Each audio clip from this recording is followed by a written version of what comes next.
மாணவர்களே, இன்றைக்கு நான் உங்களோடு கூட ரொம்ப சீக்கிரமாய் தேவனுடைய வார்த்தையை உங்களுக்கு கொண்டு வரும்படி நான் விரும்பி இருக்கிறேன். ஆண்டவர் நம்மோடு கூட பேசட்டும். இது லவ் யுவர் பாஸ்டர்ஸ் டே. போன வாரம் நம்ம ஸ்தோத்திர பண்டிகை என்று கொண்டாடினோம். இந்த வாரம் நாம் லவ் யுவர் பாஸ்டர்ஸ் டே. அப்போ நாம் என்ன கற்றுக்கொள்ள வேண்டும், வேதம் என்ன நமக்கு சொல்லி கொடுக்கிறது என்று நான் சிந்தித்த போது இன்று வாசிக்க கேட்ட வேத பகுதி, our scripture lesson for today was read for us in both languages, in Tamil followed by in English. And let's come back to that scripture passage. இந்த வேத பகுதிக்கு நாம் யாவரும் வருவோம். யாத்திரையாகமம் 17ஆம் அதிகாரம் வசனம் 8 14 அல்லது 13 வரையிலும் நான் 14 வரையிலும் உங்களோடு பேசும்படி விரும்பி இருக்கிறேன். கர்த்தருக்கு மகிமை. Exodus chapter 17 verses 8 to 13, but I will include verse 14. I want you to look at those verses. I would like to introduce our theme or the title for today, holding up the hands of God's servant. தேவனின் ஊழியரின் கைகளை உயர்த்துவோம் என்ற ஒரு தலைப்பை நான் உங்களுக்கு இன்றைக்கு அறிமுகப்படுத்துகின்றேன். உங்களுடைய போதகருடைய கையை நீங்க உயர்த்தணும். எப்படி மோசேவுடைய கையை தேவனுடைய ஊழியர்கள் அவர்கள் உயர்த்தினார்களோ, அதே போல சபை விசுவாசிகள் பாஸ்டருடைய ஊழியக்காரனுடைய கையை உயர்த்துவீர்களே என்றால், கையை பிடித்துக் கொள்வீர்களே என்றால், ஒன்று இணைவீர்களே என்றால், கர்த்தர் நம்முடைய சபையிலே பெரிய காரியத்தை செய்ய அவர் வல்லவராயிருக்கிறார். எல்லாரும் அல்லேலூயா சொல்லுவோம். இந்த வேத பகுதியை எடுத்துக்கொள்ளுங்கள். யாத்திரையாகமம் 17ஆம் அதிகாரம், Exodus chapter 17, and I have taken one verse as the key verse.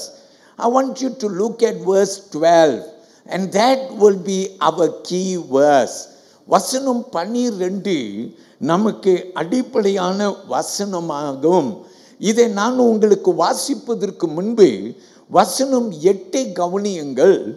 அந்த 8ஆம் வசனம் தொடங்குகிற வசனம். Look at verse 8 of Exodus chapter 17, because that gives the introduction to our sermon for today. It reads like this. It says, now Amalek came and fought with Israel in Rephidim. அமாலிக்கியர் வந்து ரெவிதேமிலியா இஸ்ரவேலரோடு யுத்தம் பண்ணினார்கள் என்று சொல்லி வேத வசனம் நமக்கு சொல்லி கொடுக்கிறது. எல்லாரும் சொல்லுவோம் ஆமென். ஒரு யுத்தம் ஆரம்பிக்கிறது. அந்நாளிலே சிறந்த யுத்த வீரமான தேசங்களில் ஒரு சிறந்த தேசம் அமாலிக்கியர். இந்த அமாலிக்கியர்கள் ஒரு சிறந்த ஒரு ராஜ்யமாய் இருந்தது. The Amalekites were a powerful nation at that time, and the Bible says they came against Israel. They wanted to fight with the Israelites. இஸ்ரவேலரோடு அவர்கள் யுத்தம் பண்ணும்படிக்கு வந்தார்கள். ஒரு சிறந்த தேசம் அவர்கள் இஸ்ரவேலுக்கு விரோதமாய் யுத்தம் பண்ண வரும்போது இஸ்ரவேல் ஜெயிப்பார்களா? Will Israel win? Now the question is, Amalekites were a powerful nation, and it was not humanly possible to win or to be victorious against the Amalekites. இந்த அமாலிக்கியர்களுக்கு விரோதமாய் ஜெயம் பெறுவது கூடாத காரியம். தங்கள் பலனால் அல்ல, தங்களுடைய இராணுவ வீரத்தால் அல்ல. காரணம் என்ன? அமாலிக்கியர்கள் பலவான்கள். அமாலிக்கியர்களுடைய இராணுவம் சிறந்த இராணுவம். அப்போ எப்படி இவர்கள் ஜெயிக்க முடியும்? Their strength and their army were no match to the Amalekites. So how can the Israelites win? எப்படி அவர்கள் ஜெயிக்க முடியும்? பிரியமான தேவனுடைய பிள்ளைகளே, கர்த்தருக்கு மகிமை உண்டாகத்தக்க அவர்கள் எப்படி ஜெயம் பெறுகிறார்கள்? நாம் கற்றுக்கொள்கிறோம் ஜெபத்தினால, கீழ்ப்படிதலினால, அவர்கள் இணைந்து ஒன்றாய் செயல்பட்டதுனால அவர்கள் அமாலிக்கியர்களை ஜெயம் பெற்றார்கள். எல்லாரும் ஒரு ஆமேன் சொல்லுவோம். The Israelites were able to defeat the Amalekites because of prayer, because of their obedience, and because of their unity, their oneness. So today we are going to learn from this Bible passage. இந்த வேத பகுதியில் இருந்து இன்றைக்கு நாம் என்ன செய்ய போறோம்? நம்ம சபைக்கு, நம்ம விசுவாசிகள் நம்ம என்ன கற்றுக்கொள்ள வேண்டும்? What should we learn today? இன்றைக்கு நாம் என்ன கற்றுக்கொள்ளலாம்? ஆண்டவர் நம்மை ஆசீர்வதிப்பாராக. சொல்லுங்க ஆமென். பாஸ்டர் என்று நம்முடைய போதகரே நாம் அழைக்கிறோம். இந்த பாஸ்டர் என்ற வார்த்தையை நீங்கள் லத்தீன் மொழியில போய் அதோடைய மூல வார்த்தைக்கு போய் அது என்னமாய் இருக்கும் என்று நீங்க பார்த்தீங்கன்னா, பாஸ்டர் என்ற வார்த்தைக்கு இன்னொரு வார்த்தையானது மேய்ப்பன் என்று அர்த்தமாம். A pastor, in the Latin word, if you will go to the root word, you will realize a pastor is also referred as the shepherd. மேய்ப்பன் என்று வேதம் நமக்கு சொல்லுகிறது. எல்லாரும் சொல்லுவோம் ஆமென். ஒரு பாஸ்டர் ஒரு மேய்ப்பன். சொல்லுங்க ஹல்லேலூயா. ஒரு மேய்ப்பன் என்ன செய்வான்? ஆடுகளை மேய்ப்பான்.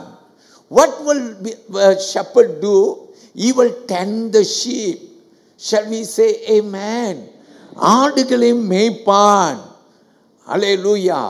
ஆடுகள் புல்லுள்ள இடங்களில் மேயும்படி கொண்டு போவான். ஆடுகள் வழி தப்பி போய் விடாதபடிக்கு காத்து கொள்வான்.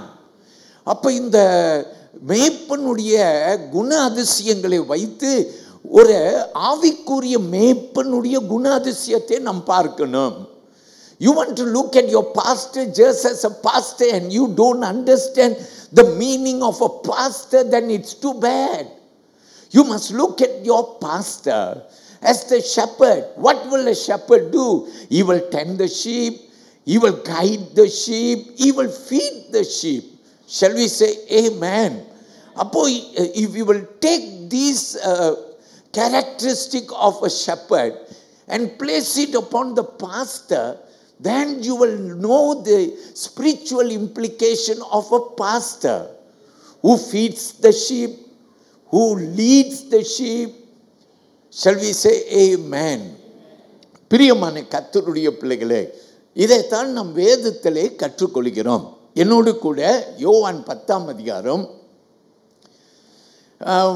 வசனம் 10 நமக்கு சிறந்த வசனம்.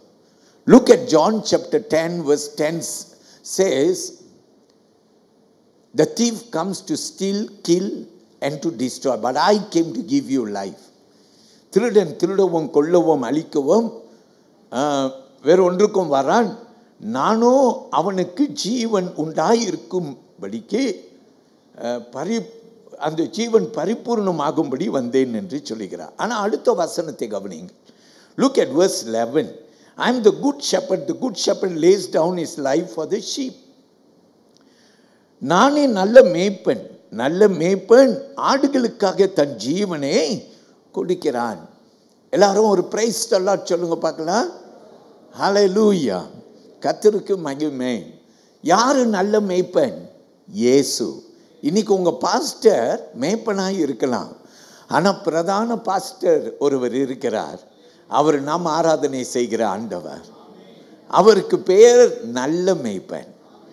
You know, your pastor can be a shepherd, but there is a shepherd above your pastor, and that is Jesus Christ. And the Bible calls him as the good shepherd. Shall we say amen? அப்போ நம்ம மறந்துடக்கூடாது, உங்க pastor யாரு? மேய்ப்பன். Your pastor is a shepherd. Amen. கர்த்தருடைய பிள்ளைகளாகிய உங்களுடைய நலத்தை விசாரிக்கிறவர். நம்ம சர்ச்சில் நிறைய பேருக்கு பழக்கம் இருக்கு. ஒரு சின்ன டாக்டர்கிட்ட போகும்போது கூட, பாஸ்டர் நான் டாக்டரை பார்க்க போகிறேன், எனக்கு ஒரு ஜெபம் பண்ணிடுங்க. ஹல்லேலூயா. வாட்ஸ்அப் போடுவாங்க, டெலிஃபோன் பண்ணுவாங்க, வாய்ஸ் மெசேஜ் வைப்பாங்க. நான் அவர்களுக்காக ஜெபம் பண்ணுவேன். நேற்று தினத்திலேயே ஒரு மத்தியிலே ஒரு சகோதரி கால் செய்து, என் மகன் பயங்கரமாய் அழுது கொண்டே இருக்கிறான். அழுகே நிப்பாட்டவே இல்லை. பாஸ்டர் ஜெபிப்பீங்களா? ஒரு 1 hour கழிச்சு திரும்பி மெசேஜ் போடுறாங்க. பாஸ்டர் ஆச்சரியமாக இருக்கிறது, 2 நாளாக அழுதுகிட்டே இருந்தவன் நல்லா உறங்கி தூங்கி கொண்டிருக்கிறான். வலது கையை உயர்த்தி ஒரு ஆமீன்னு சொல்லுங்க. ஹல்லேலூயா.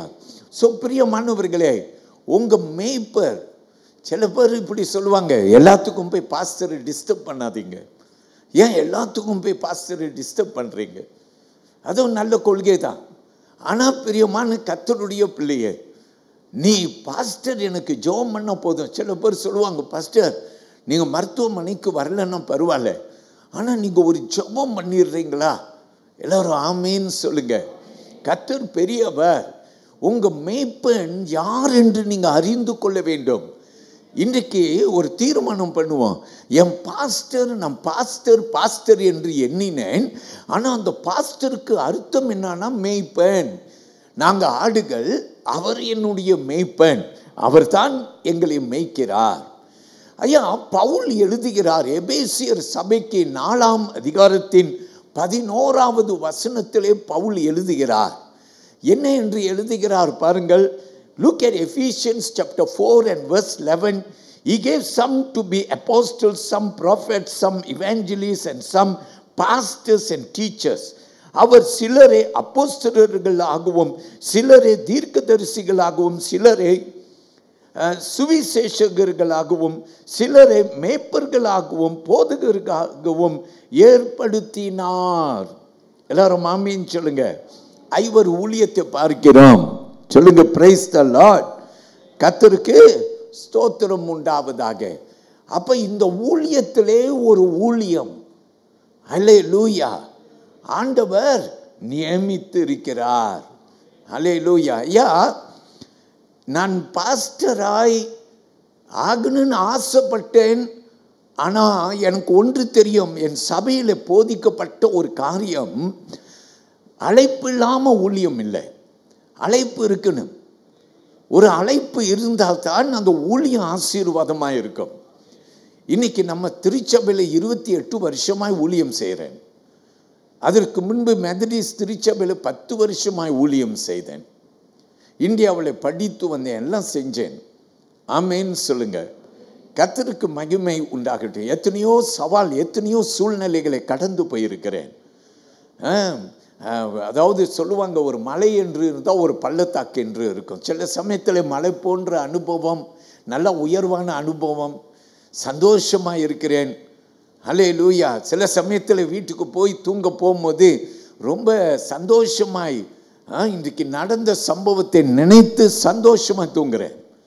சில சமயத்தில் போய் தூங்க போகிறேன், ஒரு பாரத்தோடு போகிறேன், கண்ணீரோடு போகிறேன், யாருட்டையும் சொல்ல முடியலையே என்று அழுகிறேன்.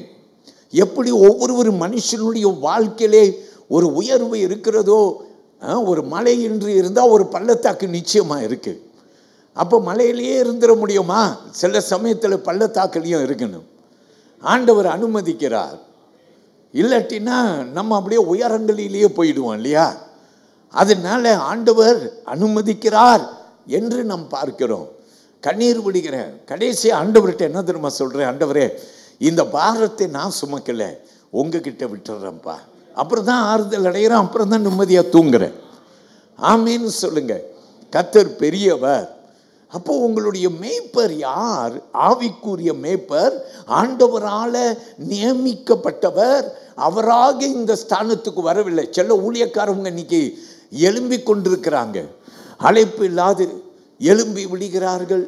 அழைப்பில்லாத ஊழியங்களை செய்கிறார்கள். ரொம்ப நாளைக்கு தாக்கி பிடிக்க முடியல. பயங்கர மழை வருது, இடி வருது, புயல் அடிக்குது, தாக்கி பிடிக்க முடியல. எல்லாரும் சொல்லுவோம் அல்லேலூயா, அல்லேலூயா. அப்போ உங்க பாஸ்டர் யாரு? உங்க போதகர் யாரு? ஒரு மேய்ப்பர். எல்லாரும் சொல்லுங்க ஆமேன்.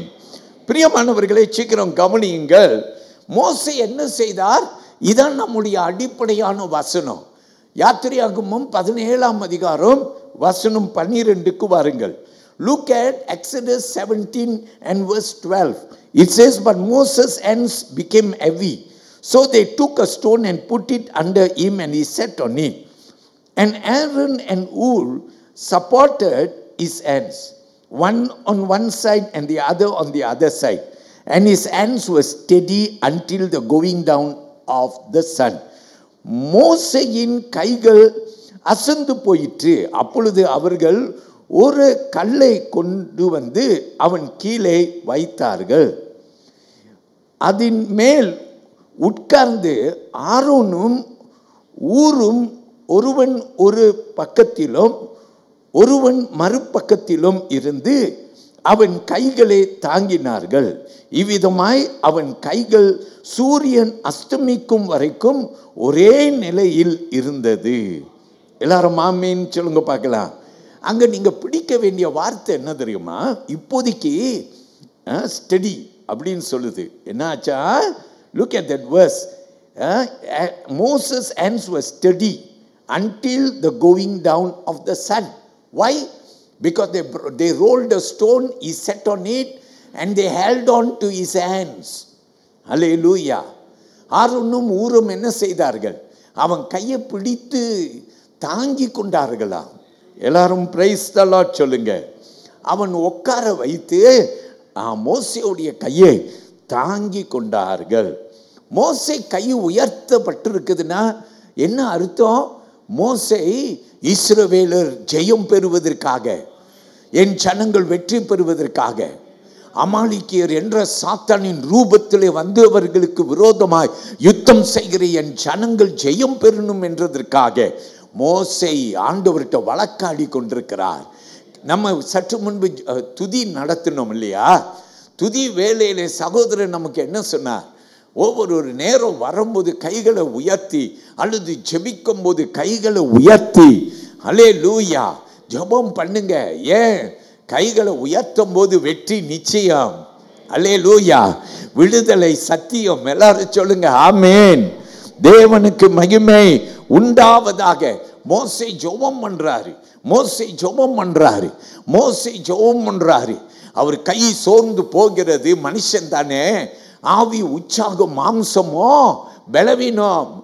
சில பேர் நம்ம சொல்கிறோம், வயதானவங்கிட்ட கேட்டால் சொல்லுவாங்க, எனக்கு வாலிப ஒரு உற்சாகம் இருக்கு, ஆனால் சரீரம் என்ன ஆயிடுச்சு, பலவீனப்பட்டுருச்சு.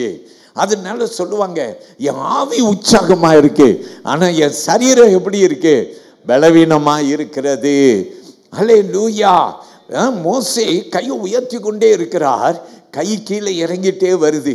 துதி நடத்தும் போது பாருங்க, ஜெபம் நடத்தும் போது பாருங்க, கையை உயர்த்துங்கன்னு சொன்னால் உயர்த்துவோம். ஒரு நிமிஷம் கூட உயர்த்திட்டு வச்சிருக்க மாட்டோம். கொஞ்ச நேரத்தில் நம்மளே அறியாமல் கை கீழே வந்துடுது. ஹல்லேலூயா. ஏன்? கை பலவீனப்பட்டு போயிடுது. ஹல்லேலூயா. கர்த்தருடைய பிள்ளையே, உனக்கு நான் சொல்றேன் கேள்.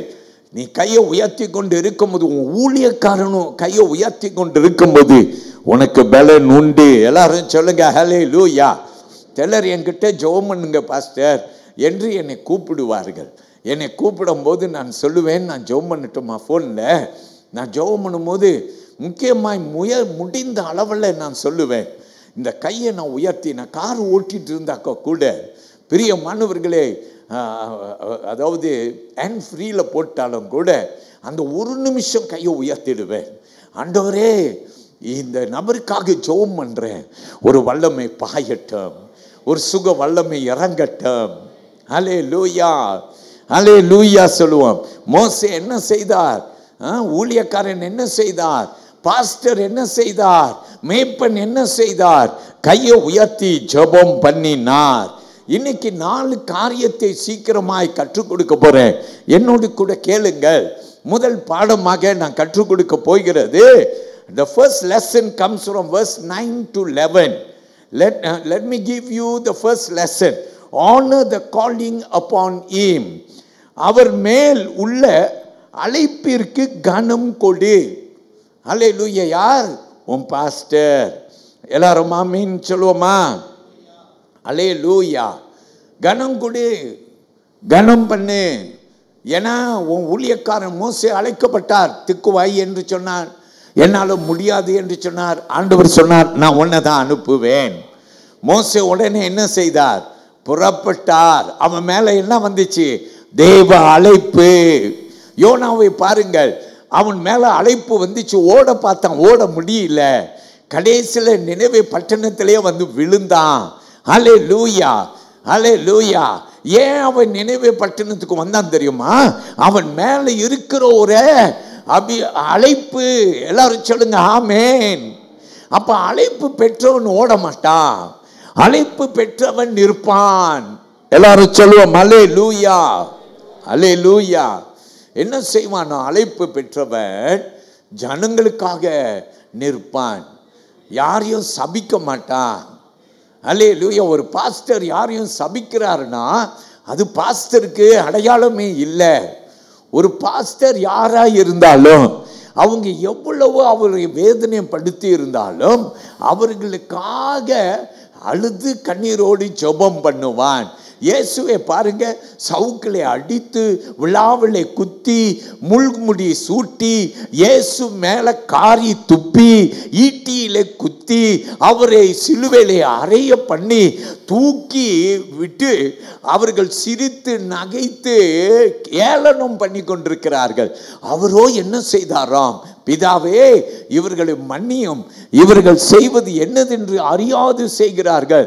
மனுஷ இயல்பு ஊழியக்காரனே என்ன செய்துன்னா கசந்து போக பண்ணிடுது, அழ பண்ணிடுது, உடனே சபிக்க பண்ணிடுது. அப்படிப்பட்டவன் ஊழியக்காரன் அல்ல.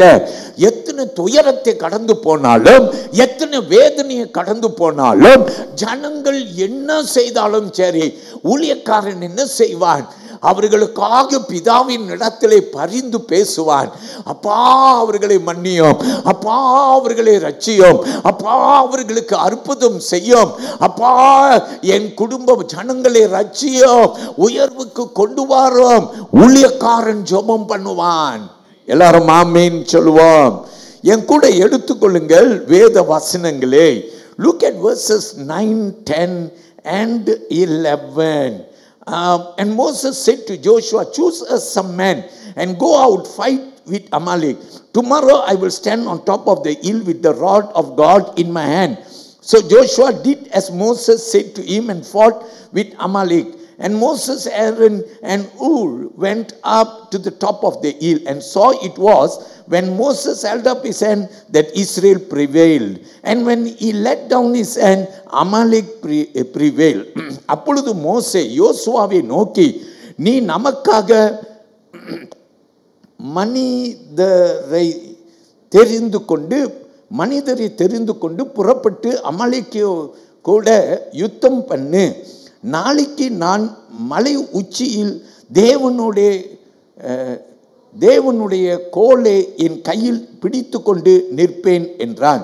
யோசுவா தனக்கு மோசே சொன்னபடியே செய்து அமலேக்கோடே யுத்தம் பண்ணினான். மோசேயும் ஆரோனும் ஊர் என்பவனும் மலை உச்சியில் ஏறினார்கள். மோசே தன் கையை ஏறெடுத்திருக்கையில் இஸ்ரவேலர் மேற்கொண்டார்கள். அவன் தன் கையை தாழ விடுகையில் அமலேக்கு மேற்கொண்டான். எல்லாரும் ஆமென் சொல்லுவோம். கர்த்தருக்கு மகிமை. பிரியமானவர்களே, தேவன் பெரியவர். ஊழியக்காரன் உங்களுக்கு திறவலை நின்றா வெற்றி. ஊழியக்காரன் திறவலை உங்களுக்கு நில்லாம போனா தோல்வி. எல்லாரும் சொல்லுங்க ஆமென். உன் ஜெபத்தை கேட்கிறார், உன்னை ஆண்டவர் ஆசீர்வதிக்கிறார். நீ உபவாசிக்கிற, நீ ஜெபம் பண்ற, நீ ஆண்டவர்கிட்ட புலம்புற, போராடுற, உன் ஜெபத்தை கேட்கிறார், உன்னை ஆசீர்வதிக்கிறார். ஊழியக்காரன் உனக்கு ஜெபம் பண்ணா அது உனக்கு அதிக ஆசீர்வாதமா இருக்கிறது. எல்லாரும் சொல்லுவோமா ஹல்லேலூயா. தேவனுக்கு மகிமை உண்டாவதாக. சொல்லுங்க ஆமென். மோசே என்ன செய்தார்? வசனத்தை கவனியுங்கள். Tomorrow I will stand on top of the hill with the rod of God in my hand. மோசே சொல்லுகிறார், நாளைக்கு நான் மலை உச்சியில் தேவனுடைய கோலை என் கையில் பிடித்து கொண்டு நிற்பேன் என்றான். எல்லாரும் ஆமென் சொல்லுங்க ஹல்லேலூயா. கர்த்தருக்கு மகிமை உண்டாவதாக. சொல்லுங்க ஹல்லேலூயா. இந்த கையை உயர்த்துறது என்னதான் இருக்கிறது? ஜெபமாய் இருக்கிறது. அல்லேலூயா. பிரியமான கர்த்தருடைய பிள்ளைகளே, உன் ஊழியக்காரன் உனக்காக கையை உயர்த்துறது ரொம்ப ரொம்ப அவசியம். அல்லேலூயா சொல்லுங்க ஆமென். அப்ப முதல்ல நம்ம இன்னைக்கு என்ன கற்றுக்கொள்கிறோம்? ஊழியக்காரனே நீ என்ன செய்ய? அழைப்பை புரிந்துக்கோ. அவருடைய அழைப்பு என்ன என்று அறிந்து கொள். What is the calling? Recognize his calling. முதல் காரியம் நம்பர் 1 சொல்லுங்க ஆமென். அப்ப இதுக்கு நான் உங்களுக்கு ஒரு 2 வசனம் கொடுக்கிறேன். ஒரு வசனம் அல்லது 2 வசனம் கொடுக்கிறேன், கேளுங்கள். பிரியமானவர்களே, எபிரேயர் 13ஆம் அதிகாரம் 17ஆம் வசனம். Hebrews chapter 13, and I want you to come to verse 17. Obey your leaders and submit to their authority. They keep watch over your souls as those who must give an account. Do this so that their work will be a joy and not a burden, for that would be of no benefit to you. உங்களை நடத்துகிறவர்கள் உங்கள் ஆத்துமாக்களுக்காக உத்தரவாதம் பண்ணுகிறவர்களாய் விழித்து இருக்கிறவர்களானபடியால் அவர்கள் துக்கத்தோடே அல்ல சந்தோஷத்தோடே அதை செய்யும்படி அவர்களுக்கு கீழ்ப்படிந்து அடங்குங்கள்.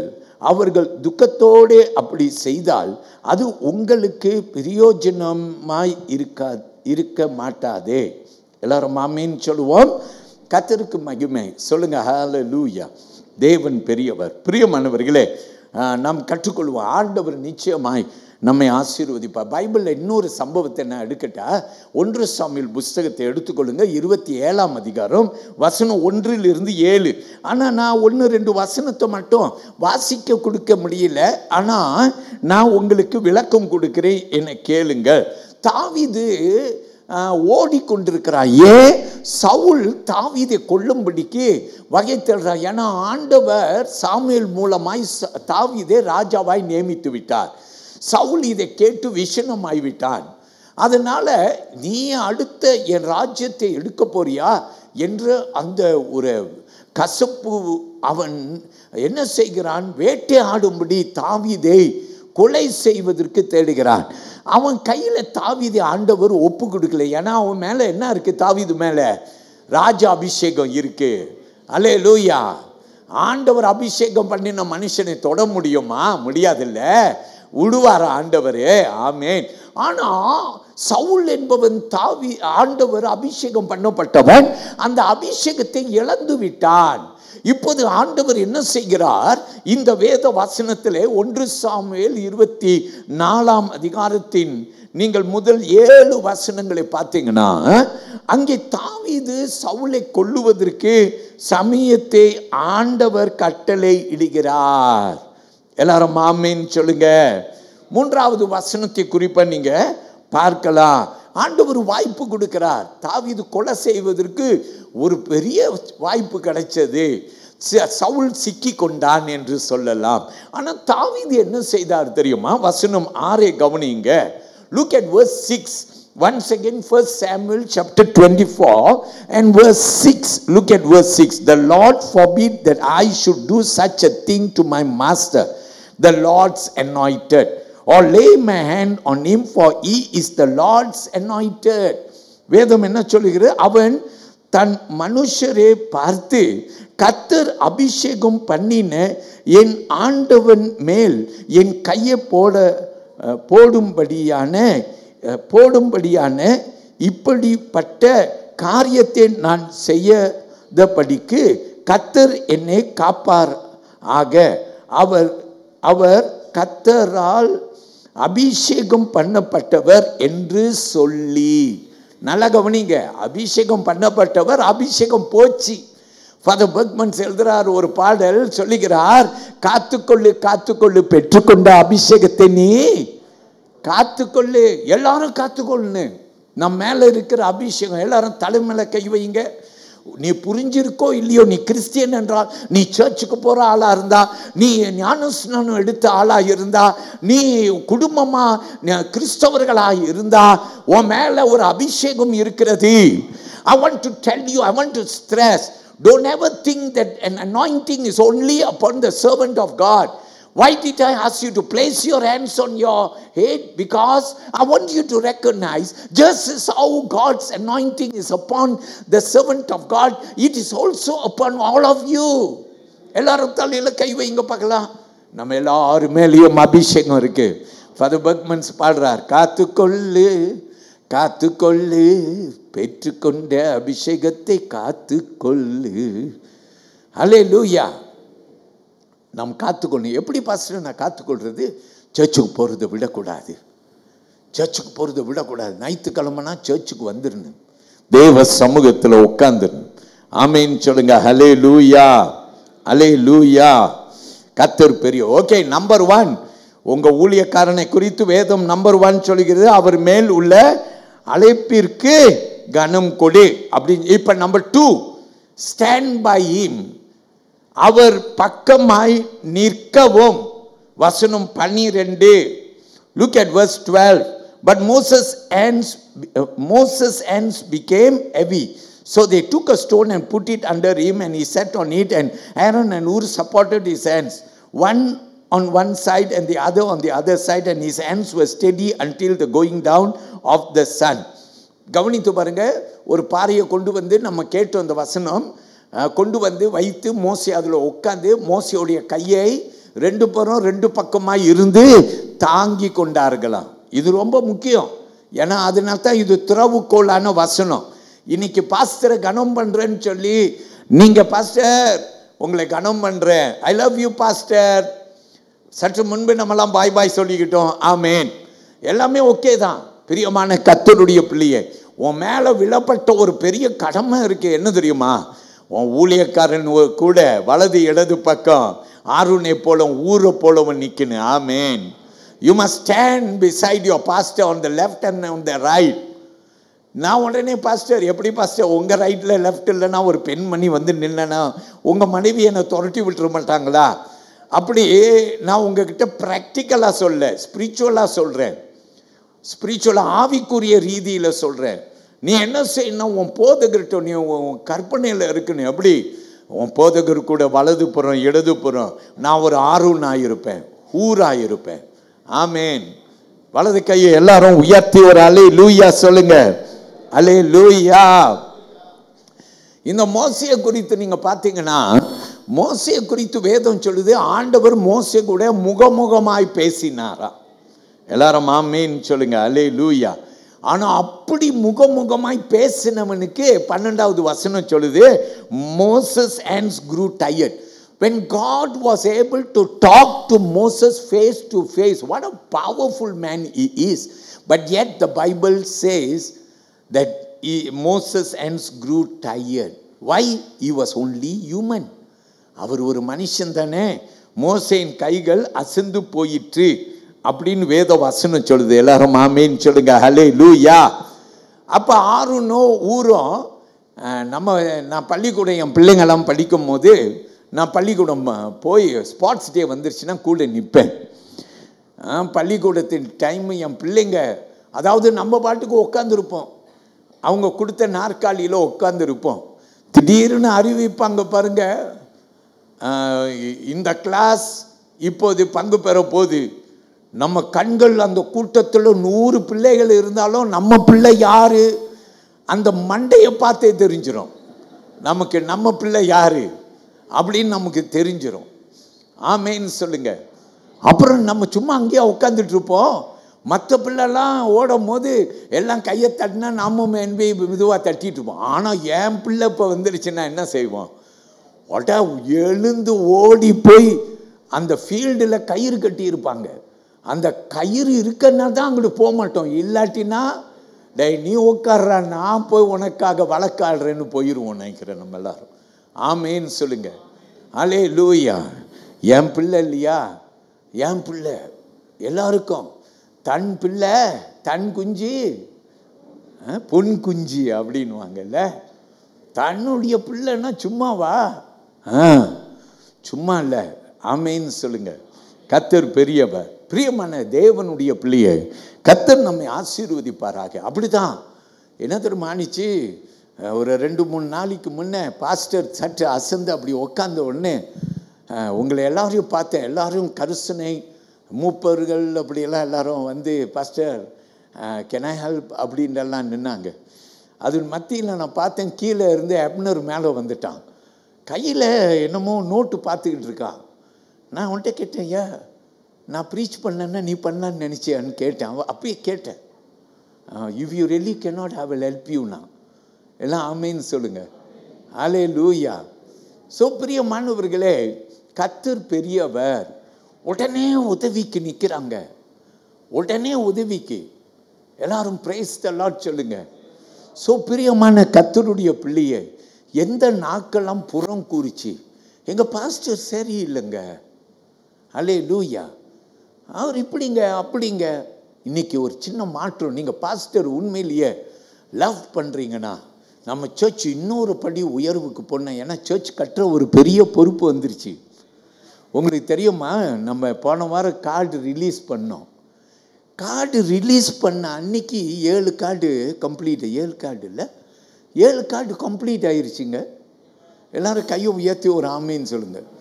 போன வாரம் தான் கொடுத்தோம், இந்த வாரம் தான் காசு வரணும். ஆனால் கொடுத்த உடனே 7 கார்டு கம்ப்ளீட். நினைக்கிற கையை தட்டுவோம், எல்லாரும் ஆமேன்னு சொல்லுவோம். ஹல்லேலூயா.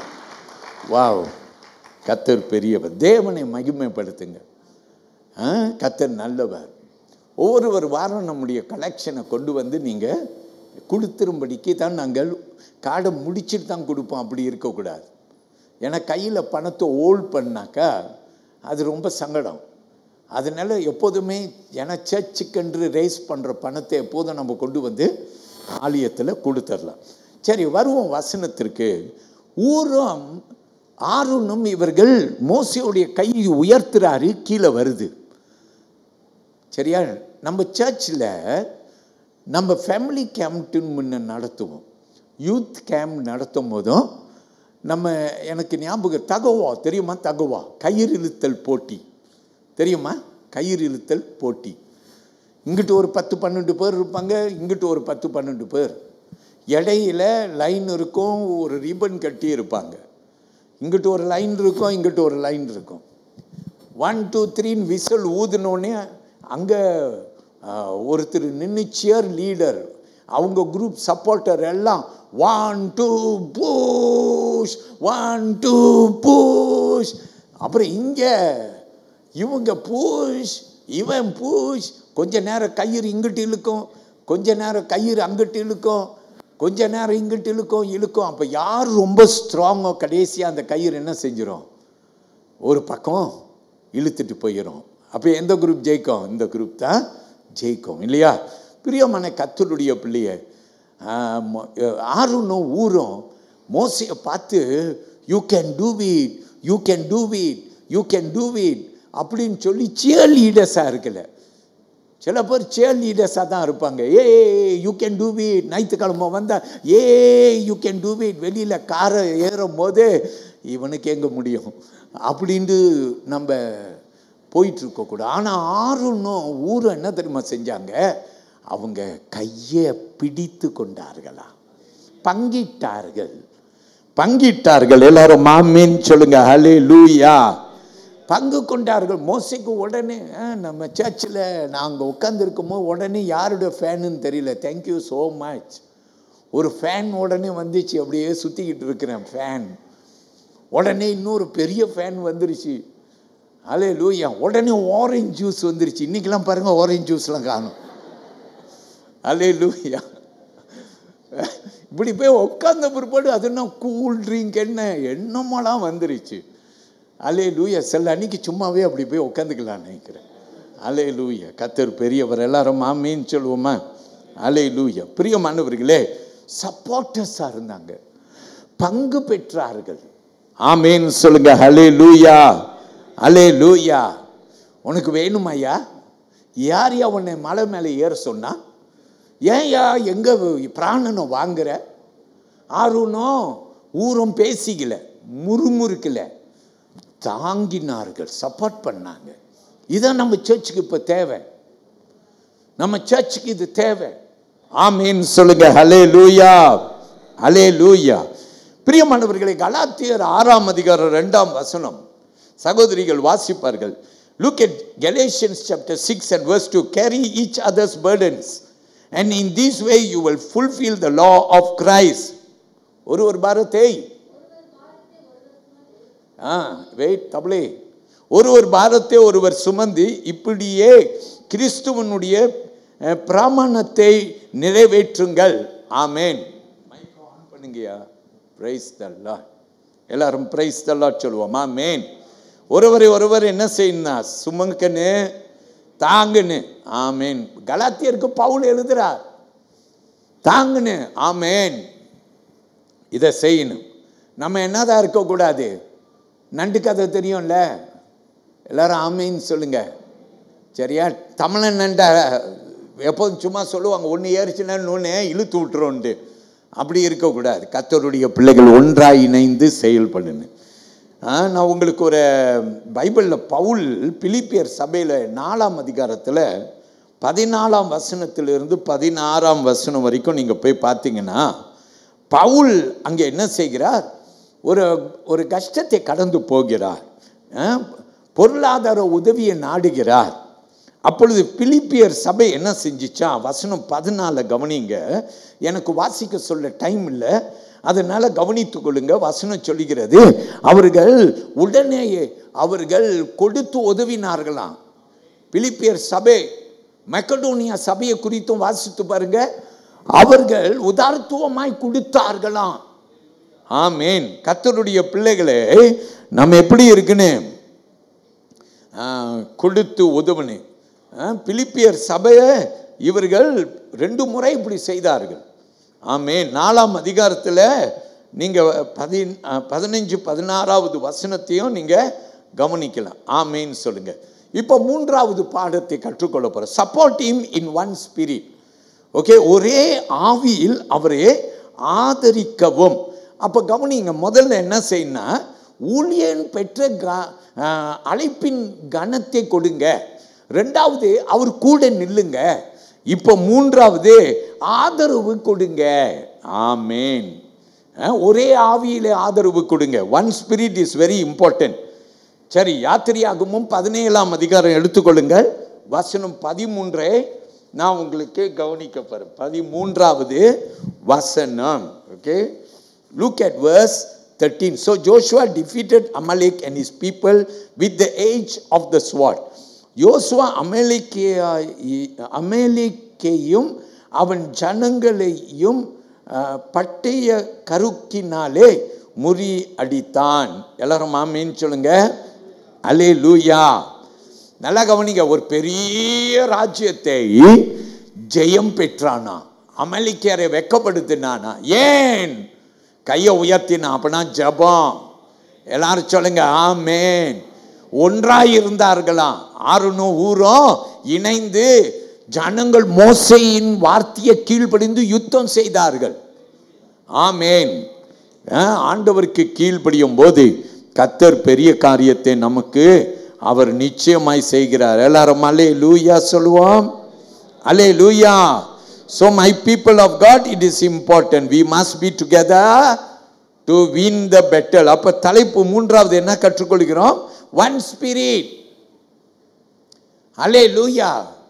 ஒரு மனம் இல்லாட்டினா, பைபிள் யாக்கோபு புஸ்தகத்தில் வசனம் சொல்லுகிறது, ஒரு மனுஷனை குறித்து இருமனம் உடையவன் எல்லா காரியத்திலும் நிலையற்றவனாக இருப்பான். நமக்குள்ளேயே ஒரு மனம் இல்லாமல் எல்லாவற்றிலும் 2 மனம் இருந்துக்கிட்டே இருக்கு. இன்னைக்கு சர்ச்சுக்கு போகலாமா வேணாமா? யார் இன்னைக்கு சர்ச்சுக்கு அப்படி வந்தா?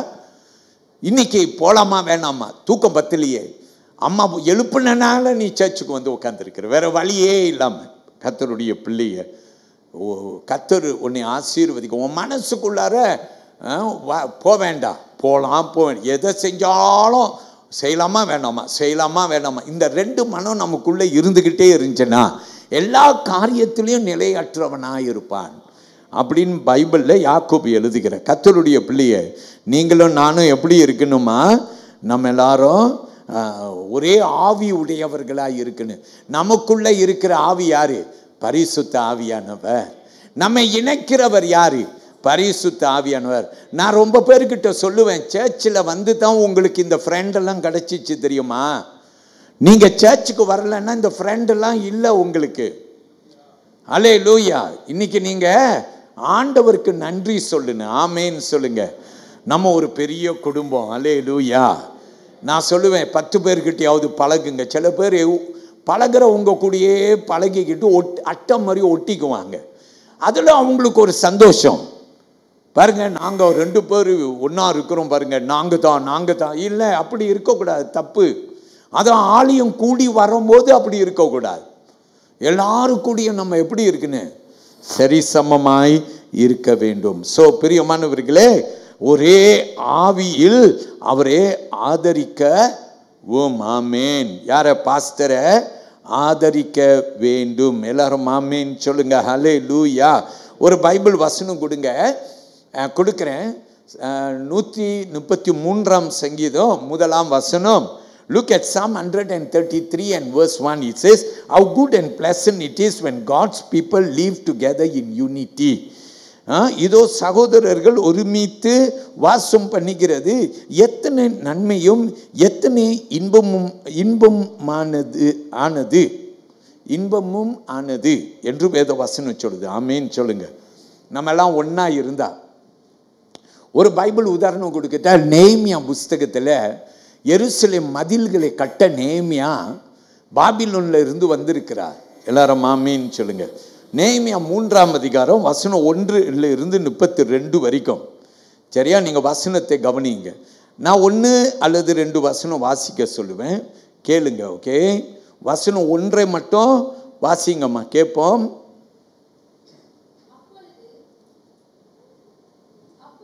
பிரதான ஆசாரியனாகிய எலியாசிபும் அவன் சகோதரராகிய ஆசாரியர்களும் எழுந்து ஆட்டு வாசலை கட்டினார்கள்.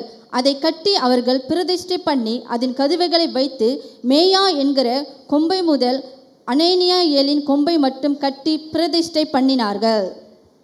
சரி, நீங்க வசனம் 2யும் 10யும் கவனிங்க.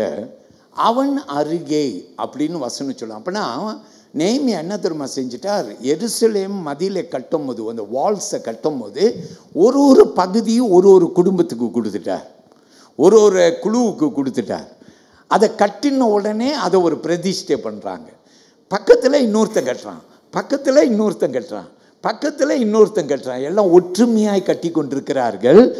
வேதம் என்ன தெரியுமா சொல்லுது? மதில் எத்தனை நாளில் கட்டி முடிச்சாச்சான்? 52 நாளில் கட்டி முடித்தாங்க. தெலுங்கு தேசத்தில், ஆந்திராவில் ஒரு பாஸ்டர் இந்த 52 நாளுன்ற நாளை எடுத்து ஒரு ஆலயத்தையே கட்டினார் 52 நாளில். இன்றைக்கி இந்தியாவில் ஒரு பெரிய ஆலயம் ஆந்திராவில் அப்படின்னு யூடியூப்பில் போய் போட்டு பாருங்கள். அதை எப்படி 52 நாளில் கட்டி முடித்தாங்க அப்படின்ட்டு நீங்கள் ஆச்சரியப்படுவீங்க. அவருக்கும் ஒரு ஏவுதல். 52 நாளில் எருசலேம் மதிலை கட்டி முடிச்சிட்டாங்களே, அப்போ நான் ஏன் ஆலயம் கட்ட முடியாது? நம்ம சர்ச்சை கட்டணும். 1.5 வருஷமாக கட்ட வேண்டியது 3 வருஷம் இழுத்துச்சு. அல்லேலூயா. அதனால் கர்த்தருக்கு ஸ்தோத்திரம். எல்லாம் சொல்லுங்க ஆமென். அல்லேலூயா. நான் பெரியவன் நீ பெரியவன் அப்படிலாம் கிடையாது. ஆனால் இந்த பாஸ்டருக்கு ஒரு தரிசனம், 52 நாளில் நான் ஆலயத்தை கட்டுன்னு. அப்போ எவ்வளோ ஒற்றுமை இருந்திருக்கும் சபைக்கு, விசுவாசிக்கு எவ்வளோ ஒத்துமை இருந்திருக்கும். கர்த்தருடைய பிள்ளைகளை நமக்குள்ளே அந்த ஒற்றுமை இருந்து நாம் செயல்படும் போது கர்த்தர் நம்ம மத்தியில் பெரிய காரியம் செய்வார். சொல்லுங்க ஆமென். நீங்கள் அந்த வசனங்களை போய் வாசித்து பாருங்க, நல்லா இருக்கும், இன்ட்ரெஸ்டிங்காக இருக்கும். சரியா? பலர் சரியா ஆசாரியர்கள் கூட கட்டுறதற்கு ஒரு இடம் கொடுக்கப்பட்டுச்சு. உங்களுக்கு தெரியுமா, சபையை கட்டுறதுல பாஸ்டருடைய பங்கு ஒரு பெரிய பங்கு. ஆனால் பாஸ்டர் ஒருவர் மட்டும் சபையை கட்டிக்கிட்டு போயிட்டு இருக்க முடியுமா? முடியாது. எல்லாருமே இணையும் போது தான் சபை கட்டப்படும். இன்னைக்கு பாஸ்டர் பிரிக் கார்டை கொடுத்துட்டேன். நான் கொடுத்த பிற்பாடு நீங்கள் எல்லாரும் அந்த தரிசனத்தை பிடிச்சிட்டிங்கன்னு வச்சுக்கோங்க. நான் சொல்கிறேங்க, இப்போது ஒரு ஒரு லெஸ் தென் 10 பேர் அடங்கின பில்டிங் கமிட்டி இருக்குது. எங்களுக்குள்ளார ஒரு மனம், அது மட்டும் இல்லை, ஒரு அனல். நீங்கள் போய் கீழே குரூப்பை நின்று பாருங்கள், அவங்களுக்குள்ளார இருக்கிற ஒரு தாகத்தை நீங்கள் பார்ப்பீங்க, ஆச்சரியப்படுவீங்க. எல்லாரும் ஆமேன்னு சொல்லுங்க. அல்லேலூயா. ஸோ என்கிட்ட இருக்கிற விஷனை நான் பாஸ் ஆன் பண்ணுறேன். அவர்களுக்குள்ளார பற்றி பிடித்து விட்டது. போன வாரம் உங்களுக்கு பாஸ் ஆன் பண்ணேன். யாருக்கெல்லாம் இந்த தரிசனம் பற்றி பிடிக்குதோ நம்ம எல்லாம் இணைந்து சபையை கட்டிடுவோம். பிரதர் ரேமன் இதை சொன்னார் போன வாரம். அவர் சொன்னார், சாலமோன் ராஜா கூட ஒரு ஆலயத்தை கட்டுவதற்கு ஆண்டவர் அவனை நியமித்தார். நம்ம சர்ச்சு கொஞ்சம் ரொம்ப ஸ்பெஷல். ஒரு ஆலயம் இல்லை, 2வது ஆலயத்தை கட்டுற ஒரு பெரிய பொறுப்பை கொடுத்துருக்க. கரங்களை எஸ் தட்டி தேவனை மகிமைப்படுத்துங்கள். கர்த்தர் பெரியவர். ஓகே, கடைசியாக நான் 4வது காரியத்தை ரொம்ப சுருக்கமாக சொல்லி முடிச்சிடட்டா? கேளுங்கள். 14வது வசனம். Look at verse 14. It says, I am not able to bear all these people alone because the burden is too heavy for me. இந்த ஜனங்கள் எல்லாரையும் நான் ஒருவனை தாங்க கூடாது. எனக்கு இது என்னம்மா மிஞ்சின பாரமாய் இருக்கிறது. Right, very good, thank you. சொல்லுங்க ஆமேன். கர்த்தர் பெரியவர். எங்க என்னாகமம் 11ஆம் அதிகாரம் வசனம், மன்னிக்கணும், 14ஆம் வசனம். ஓகே, நான் நினைக்கிறேன் நீங்களும் வேறு இடத்துல பார்த்துருப்பீங்க. நம்பர்ஸ், ஏன்னா இது இன்னொரு வேத பகுதி என்று பார்க்கிறோம். அங்கே நம்ம பார்க்கிறோம் நம்பர்ஸ் சாப்டர் 11 and verse 14ல நீங்கள் கவனித்து பாருங்க. அங்கே வசனம், இந்த ஜனங்கள் எல்லாரும் நான் ஒருவனை தாங்கக்கூடாது, எல்லாரையும் நான் ஒருவனை தாங்கக்கூடாது, எனக்கு இது மிஞ்சின பாரமாய் இருக்கிறது. Very good, thank you. சொல்லுவோம் hallelujah. So God is good. ஆமீன்.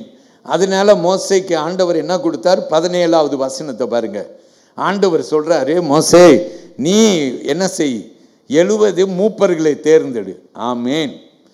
70 மூப்பர்கள். நம்ம மத்தியில் நினைக்கிறேன் 7 பேர் தான் நினைக்கிறேன். 7 பேர் கூட தெரியல, குறைவு தான் நம்ம மத்தியில். ஓகே, ஸோ அங்கே வசனம் சொல்லுகிறது, அவர்கள் மேலே தேவ ஆவி உடையவர்கள். அல்லேலூயா, அல்லேலூயா. பிரியமானவர்களே, தேவனுக்கு மகிமை உண்டாவதாக. எல்லாரும் ஆமீன் சொல்லுங்க. அல்லேலூயா. கர்த்தர் பெரிய காரியத்தை நிச்சயமாக நமக்கு அவர் செய்ய வல்லவராக இருக்கிறார். சொல்லுவோம் ஆமேன். நான் முடிக்கும் போது வசனம் கொடுக்குறேன். எபிரேயர் 6ஆம் அதிகாரம் 10வது வசனம். Okay, I will skip and I will go. Look at Hebrews chapter 6 verse 10. God is not unjust. He will not forget your work and the love you have shown him as you have helped his people and continue to help them. ஆண்டவர் என்ன செய்வாரா? நம் 4வதாய் சொல்லுகிற வார்த்தை என்னன்னா, தேவன் நம்மை கனம் செய்கிறார். வாசியும் அந்த வசனத்தை. ஏனென்றால் உங்கள் கிரியையையும் நீங்கள் பரிசுத்தவான்களுக்கு ஊழியம் செய்ததினாலும் செய்து வருகிறதுனாலும் தமது நாமத்திற்காக காண்பித்த அன்புள்ள பிரயாசத்தையும் மறந்து விடுகிறதற்கு தேவன் அநீதி உள்ளவர் அல்லவே. ஆமென். ஆண்டவர் கனம் பண்ணுவார். இதற்கு நான் ஒரு உதாரண வசனத்தை கொடுக்கிறேன். மார்க் 12ஆம் அதிகாரம் 44ஆம் வசனத்தை பாருங்க. விதவை ஆலயத்துக்கு வந்தா 2 காசு கொடுத்தா.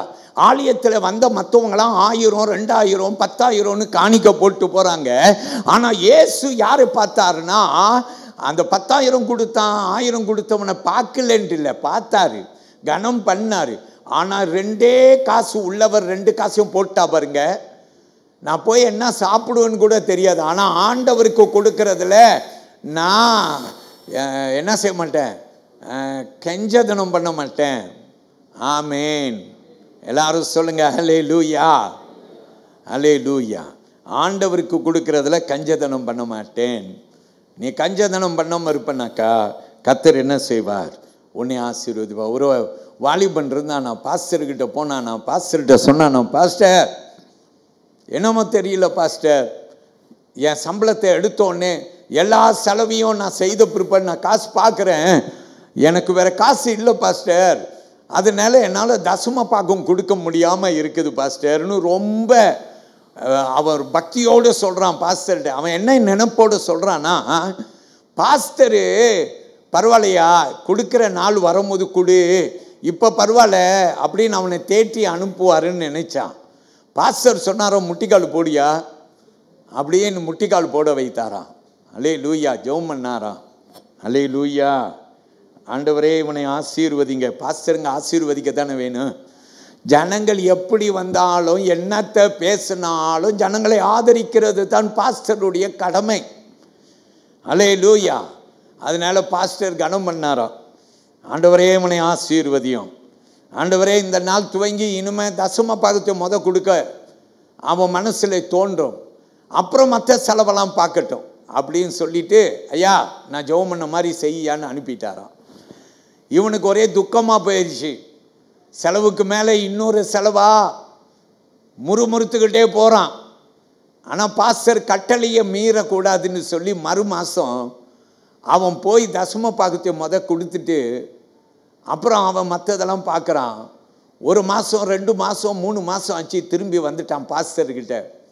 இப்போ பாஸ்டர் முட்டிக்கால் போட சொல்ல அவனையும் முட்டிக்கால் போட்டு நிற்கிறேன், என்னை ஆசீர்வதியும் சொல்கிறான். அவன் சொல்கிறான், பாஸ்டர் இந்த 3 மாதமாக நீங்கள் சொன்னபடி செய்தேன்.